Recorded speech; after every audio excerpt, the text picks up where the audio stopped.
I never saw the cro-mags. I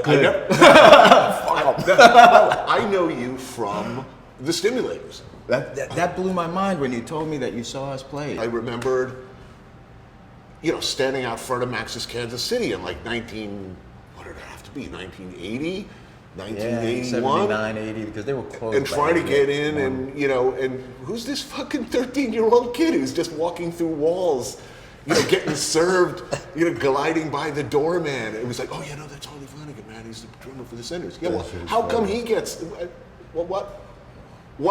how have the laws of the universe changed that allow this kid to move in a grown-up world? And I think that's one of the many things that's interesting about the book is here you were at age, 13, 14, and earlier. Well, when I started playing with them, I was like 12, 13, 12. I didn't want it to just be my story. I wanted people to be able to read it and get an idea of what New York was like. Like almost like a Huck Finn type of a story of the Lower East Side in the 80s. Like, what it was like being a kid and all that madness. It really was madness, dude. Almost nobody had a childhood like you, though. I mean, really, almost no one. You wrote the book at age, 7? Yeah. With a foreword by Allen Ginsburg? Yeah. Oh, yeah, that happened to me, too. No, actually, it didn't. I think my first comment to you after I read the first draft of the book was, look, the person who, in the film version, version of this book, whoever plays your mom is the one getting the Oscar. That's the juiciest role for, in my view. And clearly this was a pivotal, really important figure, not just in your life, but I mean in everything that was going on. And I think, I guess your mom and your aunt as well. These were two rather extraordinary women who, for better or worse, put you into some pretty amazing, an amazing orbit. Yeah, they did. Not for nothing, man. My mom would be so, she died just over a year ago, but she would be so fucking thrilled to see me and you talking about this right now. She was a big fan of yours, and when I told her that I met you, she was like, oh, wow. Of course, she was already pretty sick at that point, but she'd be really proud right now, dude. And when you said that to me, that I didn't really include a lot about my mom and my childhood, because a lot of it was really hard for me to swallow.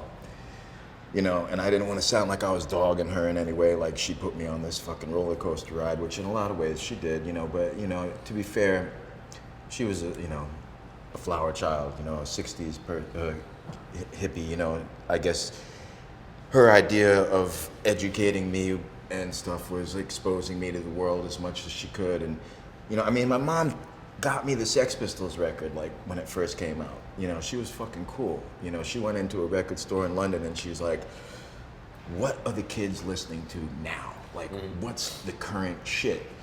And the dude cracked out the Pistols' first album and the Damned's first album and, like, some stiff 45s, like Reckless Eric and Nick Lowe and whatever other bullshit. And so it's like my mom kind of, in a way, yeah, I owe a lot to her.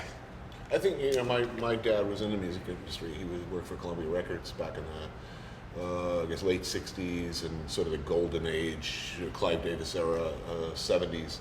And to his credit, he worked in the classical music division. Both parents were heavily into like opera and classical music, but they were very, very supportive of any time I expressed any interest in any kind of music. As long as it was music, whether they liked it or not, they were supportive of it.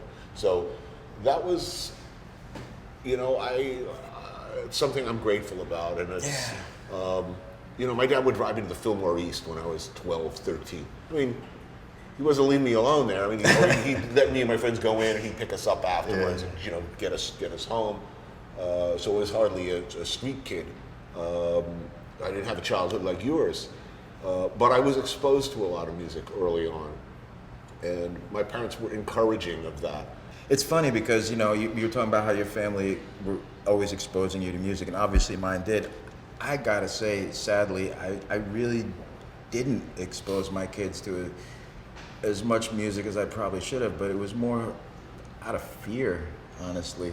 Like, I had a lot of great experiences, but I fucking grew up so fast, and I had so many bad experiences that I didn't want them to get the bug. Like, I honestly felt like, jiu-jitsu and MMA is fucking way safer, man. I way have to be like pro fighters than like that pro musicians, because I'm waiting for my daughter to say, Daddy, I want to be a chef. I'm going to be like, no. I'm a musician. I just can't help it, man. I'm up at night like 2, 3 in the morning because I can't sleep, because I have riffs that I have to figure out how to play them, and I have time signatures that are driving me crazy. I'm like, oh, this beat is so, and it's like, it borderlines on like psychosis.